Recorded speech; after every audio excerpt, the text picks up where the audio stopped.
সংস্কারের নামে নির্বাচনে দেরির পেছনে ষড়যন্ত্র আছে কিনা প্রশ্ন তারেক রহমানের। জনগণের সরকার প্রতিষ্ঠায় আন্দোলন চালিয়ে যাওয়ার ঘোষণা। সংস্কার করে এই বিষয়টিকে যদি দীর্ঘায়িত করা হয় তাহলে দেশের সমস্যা বাড়বে। আমাদেরকে দেখতে হবে সংস্কার করে এটি কি কোনো ষড়যন্ত্র কিনা। আলোচনার মাধ্যমে জুলাই চার্টার বাস্তবায়নের পরই দেয়া হবে নির্বাচনী রোডম্যাপ, জানালেন প্রেস সচিব।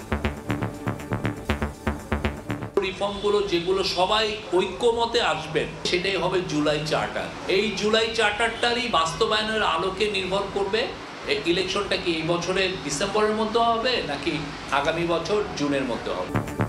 দেশকে 4টি প্রদেশে ভাগ ও ফরিদপুর কুমিল্লাকে বিভাগ করার সুপারিশ জনপ্রশাসন সংস্কার কমিশনের।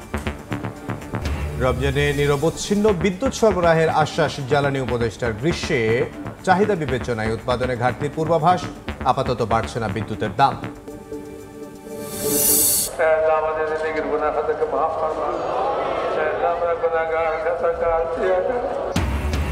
বিশ্ব ইজতেমার আখেরি মোনাজাতে মুসলিম উম্মার শান্তি ও হেদায়েত কামনা। ফিরতি যাত্রায় মানুষের ঢল।